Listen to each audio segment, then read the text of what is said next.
Say it. Say it. Say that you're scared.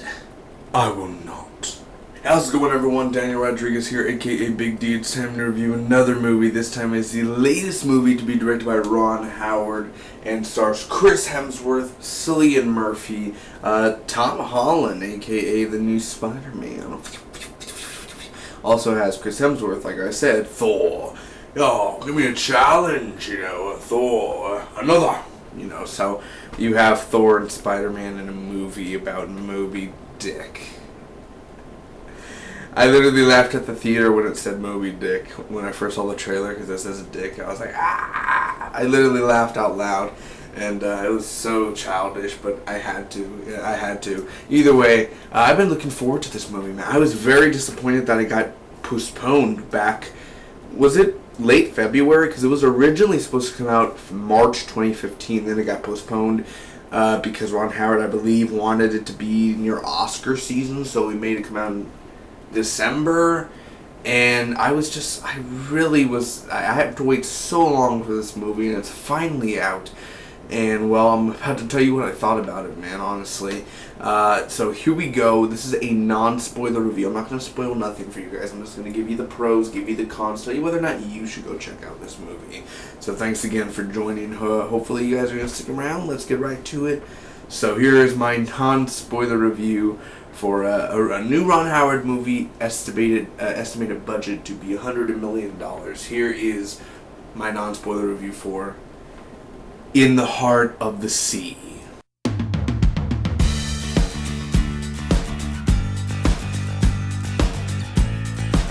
Let's get started with the pros first. The first thing that comes to mind after walking out of this movie is the effects. The whales, Moby Dick himself, just the sea, because I did see the behind-the-scenes footage of how the blue screen, and there are scenes where the boat is actually in the ocean, and then the others, the post-production, how they did it and all that. But the effects are awesome in here. Now there are a few things where it's kind of like that's green screen, like you could tell that's a screen. You could tell, yeah, but those happen a lot during the movie. But then there are the things that look believable. There's a thing when they're in a storm, and when it's close up to a character, it looks like it's green screen. But when it's the whole crew and everyone's running around and everything, it looks real. Definitely for sure the effects like of the whales. There's hundreds of whales in this movie. Looks beautiful. Looks realistic. None of them look fake. None of them look like, oh my god, that's the worst thing I've seen. For a $100 million budget, they better have some better, good effects and everything. I'm assuming that the effect artists were working on, so for sure the effects were awesome in here, man. Definitely beautiful. Moby Dick himself, he is looking scary. He has a bunch of scars on him, looks like he's been beat up, man. I definitely I love the artistic look of him, man. I love it so much. And I love whales, man. They're so cute. I love me some whales, baby. First off, the one thing that I love about this movie, is the sailing aspect, that they're whale hunters. They need to go get whale oil. That's the thing, man. That's why they're going out there. That's not a spoiler, that's just what they do. They're whale hunters to go get, whale oil and all that. And the whole sailing life and the whole sailing, the first 40 minutes, 45 minutes are literally just them sailing. And it's such an awesome feeling just seeing them sail before they get to any whales or anything. Personally, I enjoyed it. I could see a lot of people being like, that was boring, that was stupid, they wasted time. No, I think that it was really brilliant the way that they handled that, of the sailing, and you see each character doing something. You see Tom Holland's character get introduced, Chris Hemsworth. He's commanding. Now, he's not the captain, but he's the second in command and all that. Then the captain, he got it from having his family name and everything. So there's an inner battle and then there's an outer battle with this movie, which is very, very interesting. That I didn't even know there was going to be an inner battle, man. I honestly didn't. Chris Hemsworth in here, man. He is good. He's not great in this movie, but he does have very much good scenes. I think Chris Hemsworth is a talented guy. When he is very talented. He could be shown, but The last movie he did that I remember was Black Hat, and that movie just bored me to death. That movie just was bad. I mean, I hate Black Hat. I don't want to ever hear about it or look at it again. It was just bad. Very bad movie. For me personally, wise, I hate it. But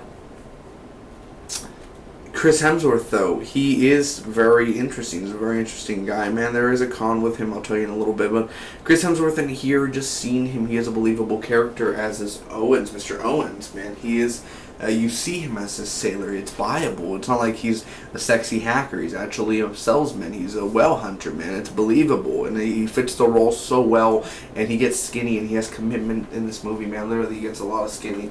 That's in real life. He really got super skinny, man, and the dedication this man has just to put for a role, and he does give some powerful performances towards the end of the movie. Let me tell you that much, man. Cillian Murphy, very, very amazing, talented actor who's always dedicated to each role that he does. Of course, he played Scarecrow in the DC movies. He even has interest to be in Marvel movies. He wants to be in the Spider-Man movie. Tom Holland was in this movie. But definitely, for sure, man, Cillian Murphy, Peaky Blinders. I mean, he's a fantastic actor, man. He literally owned every scene that he's in. He brings comedic role to it. He brings emotional role to it. Dramatic. He is fantastic in this movie. And he even kind of overthrows, at times, Chris Hemsworth just with little things towards the end of the movie. Emotional. This movie did make me cry 3 or 4 times, let me tell you that much. I got emotional for certain characters in certain parts of this movie, for sure. Maybe too much than I should have, but definitely there are a lot of emotional things that happen within this movie that it's just human nature, really.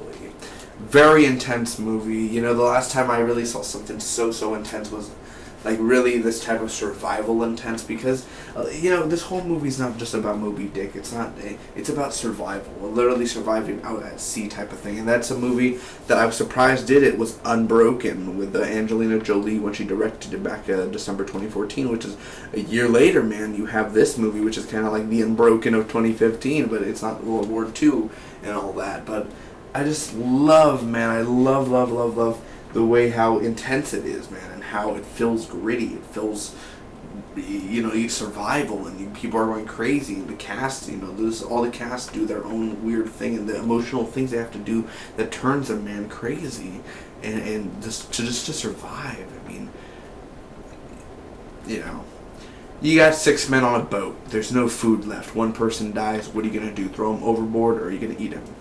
You know what I'm saying? What's morally?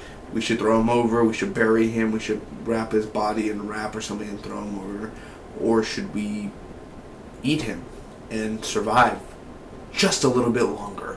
But we see ourselves become these monsters, these abominations. You know what I mean? So, and this was taken around the 1820s. This movie. So, like this era that they were in. So, sinfully wrong, you know what I'm saying? Moby Dick is scary, like I said. He is a very scary thing. He, you know, not throughout the whole movie, but his look for sure, definitely does have like a guy you do not want to mess with if you're a whale. You do not want to go to that well and knock him over, because he will end up, he'll get you real good.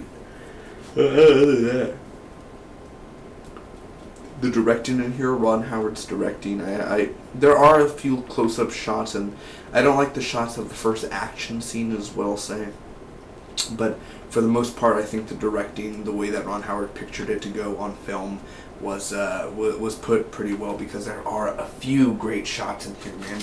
I mean great shots, as in like perfect shots where you put a screenshot there. There are a few great shots in this movie, man, that really stand out to me a lot. So definitely very interested with that. Tom Holland in here, again, very awesome, man. Very awesome actor. I'm glad that he's Spider-Man. I don't know how he'll be a Spider-Man, but I'm glad that he's doing something. He's a very interesting guy. I'm not saying he was great in this movie, but for what he did, he was a very interesting character.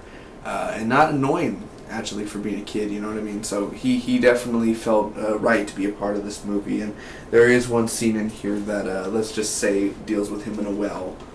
It's pretty gross, but, you know, pretty watchable at the same time.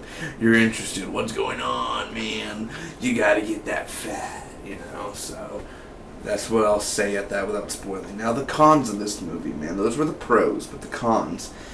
There is a fast-paced action scene where the directing I hated it a lot. It was just so fast where so much stuff was going on that the camera was here, and then it was there, and then it went to somebody else, and then somebody else, and then somebody else, and then it's there, and there's rain everywhere, and there's a bunch of things falling down, and it's just so fast that you don't know what's going on. What character is that? Wait, is that Chris Hemsworth? Who's that? That's not Chris Hemsworth. Like, it just goes to many different characters, and you really don't know what's going on. You don't know who's that. And I'm saying some characters you've already met. Is that Chris Hemsworth? Is that Tom Holland? Like, who's the people getting hit? It's just so fast that you don't know really what character's getting beaten up, who's getting hurt. So that's the kind of thing that was really the first big action scene. Moby Dick, without spoiler, this isn't really a big spoiler, but Moby Dick does follow them throughout the movie. Like, he follows them to different locations. Does Well really do that? Does he follow you to everywhere? Like, I mean, the places they've been, I mean, he followed them, like, he knows telepathically where they're at, that he just follows them or something. I'm just kind of, that's kind of weird that a whale just has a personal vendetta on them, you know what I mean? So, it just that kind of took me out for a second. Hemsworth's accent kind of went in and out. I really don't know what type of accent he was trying to do. We were apparitions.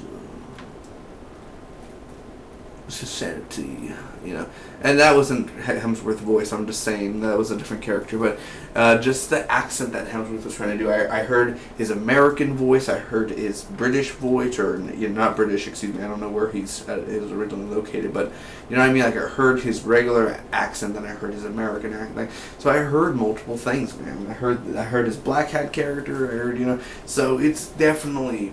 You don't kind of know. He does keep it at a tone, and then after a while he kind of loses it. Even when we're first introduced, we lose that accent there.